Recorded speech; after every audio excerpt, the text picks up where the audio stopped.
हर रोज एक नई कहानी देखने के लिए चैनल को सब्सक्राइब करें और बेल आइकन को दबाना ना भूलें।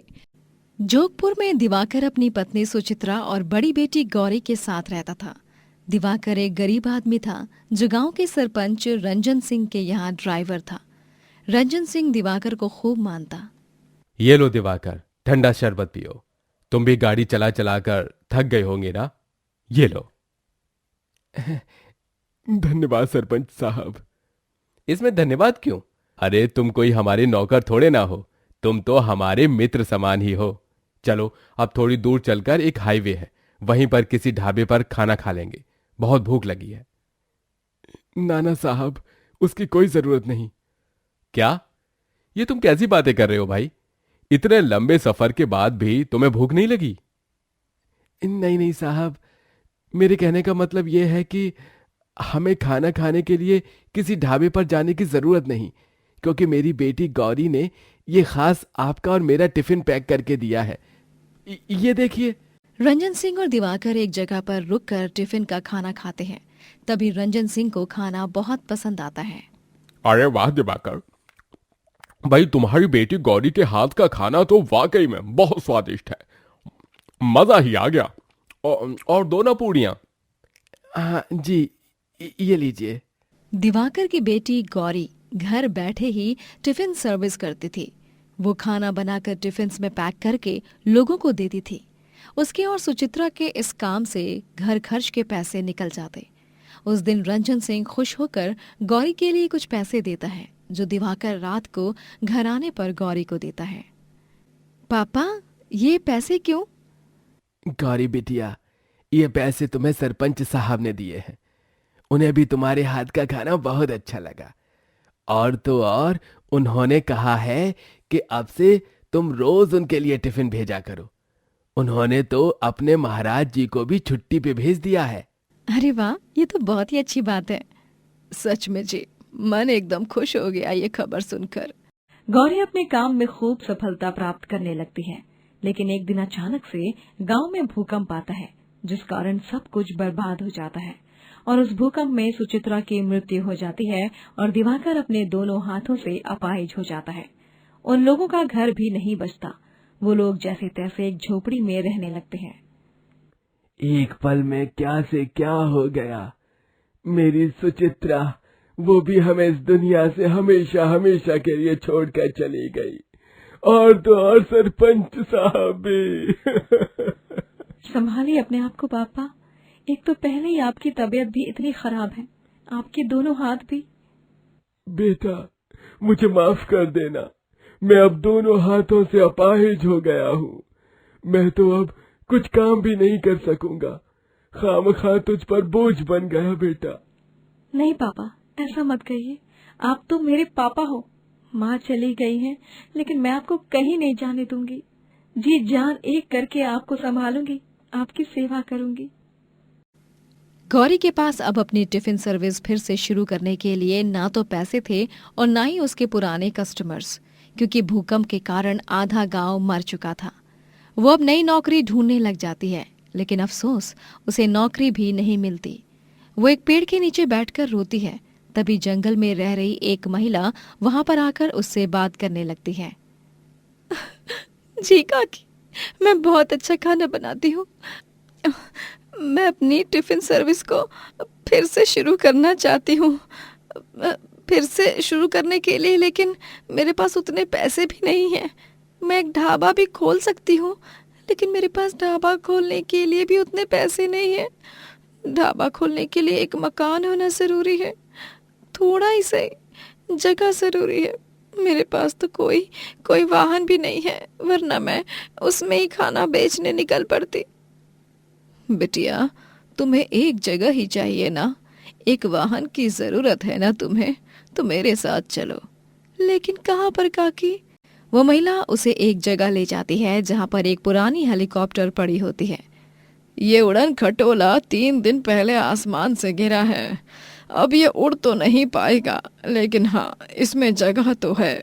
इसके अंदर जो आदमी था वो बच तो गया था, लेकिन वो हेलीकॉप्टर यहीं छोड़ गया था। अरे वाह, ये तो बहुत ही अच्छा हेलीकॉप्टर है और बड़ा भी है। मैं इससे एक ढाबा जरूर बना सकती हूँ। धन्यवाद काकी, आपका बहुत बहुत धन्यवाद। गौरी अब उस हेलीकॉप्टर का ढाबा बना देती है और वो उसका नाम अपनी माँ के नाम से रखती है, जो होता है सुचित्रा हेलीकॉप्टर ढाबा। सभी गांव वाले इस अनोखे ढाबे को देखकर उसमें आते हैं और खाना खाने लगते हैं। गौरी के हाथ का बना स्वादिष्ट खाना चखकर सब उसके खाने के दीवाने होते हैं। गौरी कुछ ही दिनों में इंटरनेट पर भी वायरल हो जाती है। उसे टीवी शोज में इंटरव्यू के लिए भी बुलाया जाता है। गौरी खूब अमीर हो जाती है। अब वो एक बंगले में रहने लगती है, लेकिन वो अमीर होने के बाद भी अपने रेस्टोरेंट को हेलीकॉप्टर के रूप में बदल देती है। वो बहुत सारे धन संपत्ति की मालकिन हो जाती है और उसे अरमान नामक एक आदमी से प्यार हो जाता है, लेकिन अरमान उससे शादी सिर्फ उसके पैसों के लिए करता है। गौरी, तुम्हें क्या लगा तुम जैसी गांव की लड़की से मैं शादी करूंगा? हाँ? मैंने तो तुमसे शादी सिर्फ और सिर्फ तुम्हारे पैसों के लिए की है। मेरा मकसद सिर्फ एक ही है, तुम्हें और तुम्हारे पिता को मार डालना, जिसके बाद तुम दोनों की सारी जायदाद मेरी हो जाएगी। और इसके लिए मुझे तुम दोनों का मर्डर नहीं करना होगा, मुझे तुम दोनों को एक हादसे में मरवाना होगा। अरमान अब साजिश रचना शुरू करता है। वो गौरी और दिवाकर को एक हादसे में मारना चाहता था, जिसके चलते सभी को ये लगे कि वो दोनों सच में एक हादसे में ही मारे गए हैं। और उसके बाद वो उन दोनों की सारी प्रॉपर्टी अपने नाम करना चाहता था। एक रात मैंने जैसे जैसे बोला है ठीक वैसे ही होना चाहिए। जब गौरी, मैं और वो बुढ़ा हम तीनों उस जंगल में टेंट कैंपेन करने आएंगे, तभी मैं उनसे कहकर एक काम के लिए वहां से चला जाऊंगा। तभी तुम लोग अपने जंगली जानवरों को खुला छोड़ देना, ताकि वो उन दोनों को जिंदा खा जाएं, और फिर वो दोनों मर जाएंगे और उनकी जायदाद मेरे नाम हो जाएगी। उतने में अरमान के रूम का दरवाजा बजता है। वो खोलता है, तभी वहाँ नौकरानी रंभा होती है। साहब, वो आपका mango milk shake. Are you out of your mind? कितनी बार कहा है, जो भेजना है गौरी मैम साहब के हाथों भेजा करो। मुंह उठाकर आ जाती हो, जाओ यहां से इडियट। सॉरी साहब। अगले दिन अरमान गौरी और दिवाकर दोनों को पिकनिक पर ले जाता है और वो तीनों जंगल में एक टेंट में रहते हैं। कितना सुंदर है ना ये जंगल, और यहाँ की हवा कितनी ताजा है ना पापा? हाँ गौरी बिटिया। अच्छा, आप दोनों यहीं रुकिए, मैं ना अलाव जलाने के लिए लकड़ियां बीन कर लाता हूं। ठीक है अरमान। अरमान वहां से चला जाता है और थोड़ी दूर जाकर वो किसी को फोन करके बोलता है कि जंगल में जानवरों को भेज दो। अब तक तो उन जंगली जानवरों ने गौरी और उस बुड्ढे को जिंदा खा भी लिया होगा, बेचारे। अरमान खुश होकर वापस वहां पर लौटता है। तभी वहां पर रंभा और कुछ पुलिस ऑफिसर्स भी होते हैं। उन्हें देखकर अरमान के पसीने छूटने लगते हैं। क्यों साहब, कहाँ गए आपके जंगली जानवर? अब तक आए नहीं। ये तुम क्या बकवास कर रही हो रंभा? ज्यादा बनो मत अरमान। कल जब रंभा तुम्हें मैंगो मिल्क शेक देने आई थी, तब इसने तुम्हारे रूम के बाहर से सब कुछ सुन लिया था और इसने फोन में वॉइस रिकॉर्डिंग भी कर ली थी तुरंत। अब तुम्हारा चेहरा सबके सामने आ चुका है अरमान। मेरी बेटी ने अपने हेलीकॉप्टर ढाबे के जरिए पैसे कमाकर इतना बड़ा महल खड़ा किया, इतनी धन दौलत कमाई, और तुम उसे 1 मिनट में हासिल करना चाहते थे। अब जाओ जेल में चक्की पीसो। हाँ, गिरफ्तार कर लीजिए इस हैवान को इंस्पेक्टर साहब। पुलिस ऑफिसर्स अरमान को गिरफ्तार कर लेते हैं और उसके बाद गौरी रंभा को शुक्रिया कहती है और उसे कुछ पैसे दे देती है। गौरी अपने जीवन में आगे जाकर खूब तरक्की करती है और उसकी शादी एक नेक आदमी से होती है, जो उसे जीवन भर खुश रखता है। लोहारगंज में रह रहे त्रिवेदी परिवार में दामिनी अपने बेटे उत्कर्ष संग रहती है। उत्कर्ष को आए दिन विदेश में ऑफिस के काम से जाना पड़ता है और इस बार वो जापान गया था। उत्कर्ष की मां दामिनी, पिता रघुनाथ और बहन पंखुड़ी उत्कर्ष को इतने लंबे समय के बाद देखने के लिए बहुत उत्सुक होते हैं। मेरा लल्ला आज पूरे 1 साल बाद आ रहा है। पंखुड़ी बिटिया, तू वो रसोई में पक रहे सारे व्यंजन संभाल, तब तक मैं आरती की थाली सजाती हूँ। मेरा लल्ला जब आएगा तब मैं उसकी आरती उतारूंगी और नजर भी उतारूंगी। उन जापानी लोगों ने मेरे लल्ला को बहुत नजर लगाई होगी। हाँ हाँ, जैसे कि तुम्हारा लल्ला तो सलमान खान ही है, जो सारे जापानी अपना काम धाम छोड़कर उसे नजर ही लगाएंगे। क्या बात करती हो दामिनी। दामिनी आरती की थाली सजाती है और उत्कर्ष के आने का इंतजार करती है। कुछ ही देर बाद घर की डोरबेल बजती है और जैसे ही दामिनी घर का दरवाजा खोलती है, वो देखती है कि उत्कर्ष एक जापानी लड़की के साथ शादी करके आया है। जापानी लड़की ने जापान का कॉस्ट्यूम किमोनो पहना होता है और दोनों ने भी गले में वरमाला पहनी होती है। जापानी बहू को देखकर दामिनी के हाथ की आरती की थाली नीचे गिर जाती है। हे भगवान, लल्ला, ये तूने क्या कर दिया? एक जापानी लड़की को इस घर की बहू बना लाया तू। हाँ मम्मी जी, ये मियोको है। मियोको और मैं जापान में एक दूसरे को मिले और वहीं पर हमें एक दूसरे से प्यार भी हुआ और शादी भी कर ली। नमस्ते भाजी। ओ आई मीन माजी, पापी जी।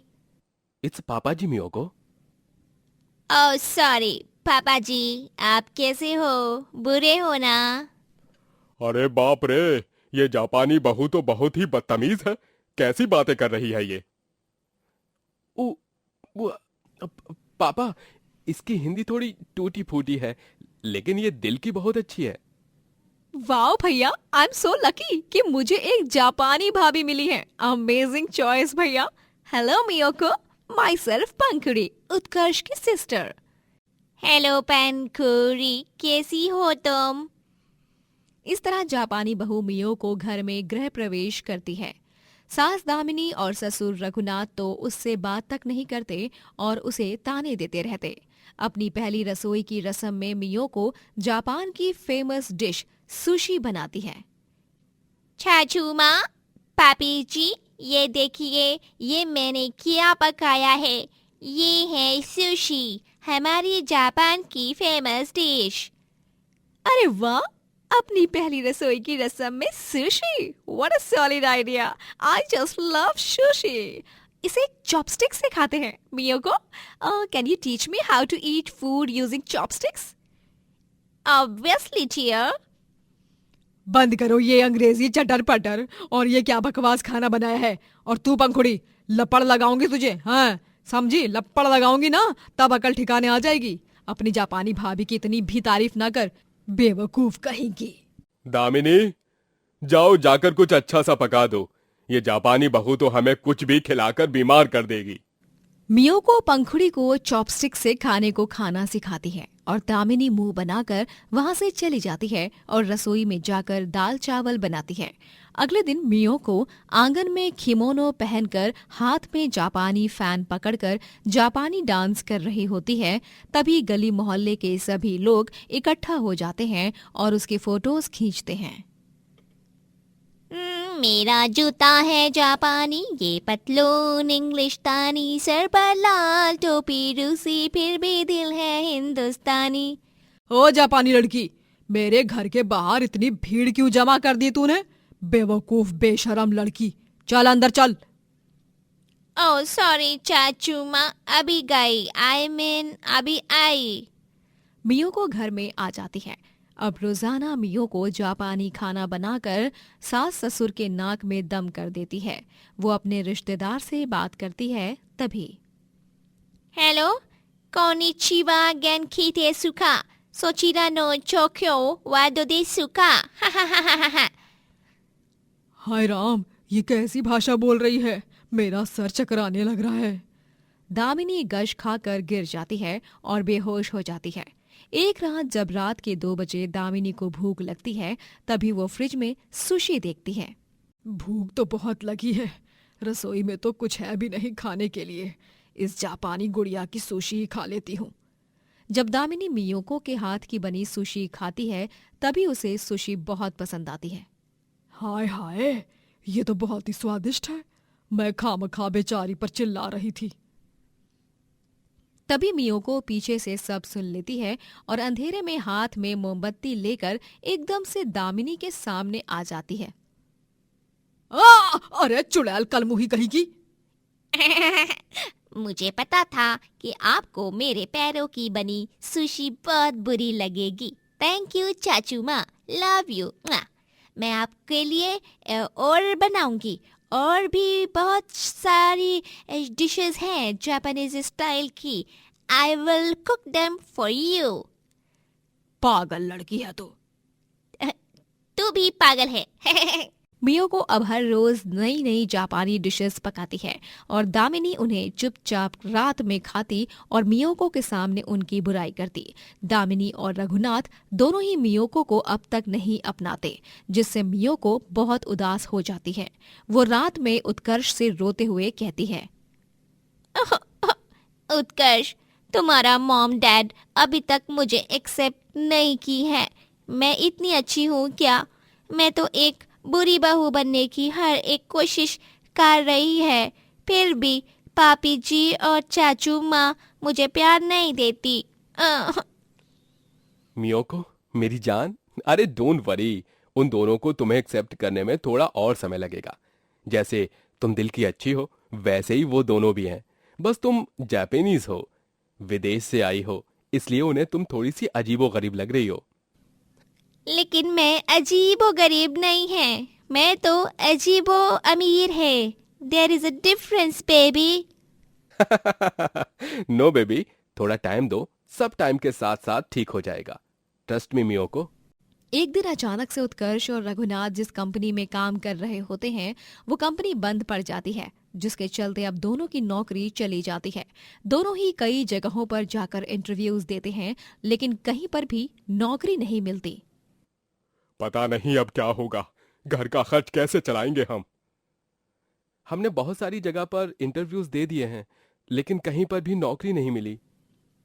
चिंता मत कीजिए आप दोनों, रघुनाथ जी, लल्ला, माता रानी सब ठीक कर देंगी. अगली सुबह अचानक से मोहल्ले के नुक्कड़ पर लोगों की भीड़ जम जाती है और जब दामिनी, उत्कर्ष और रघुनाथ वहां जाते हैं तभी देखते हैं मियोको ने अपना ढाबा खोल रखा है, जिसके बोर्ड पर लिखा होता है जापान का ढाबा.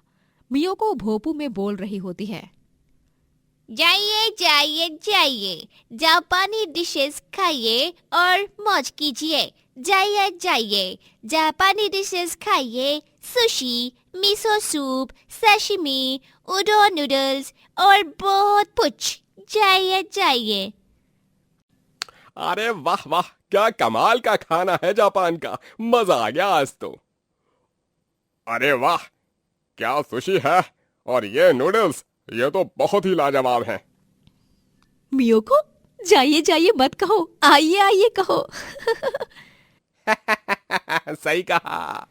एक ही घंटे में मियोको के ढाबे पर ग्राहकों की लंबी कतार लग जाती है और सभी गांव वाले जापानी खाने के दीवाने हो जाते हैं.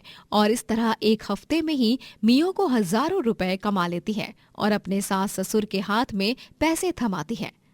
दामिनी और रघुनाथ को अपनी जापानी बहू का ढाबा देखकर उस पर बहुत गर्व महसूस होता है. मियोको बहू, हमें माफ कर दे, हम तुझे समझ ही नहीं पाए, लेकिन तूने अपने जापानी खाने से आज कमाल कर दिया. हाँ मियोको बहू, हमें आज तुम पर बहुत गर्व महसूस हो रहा है.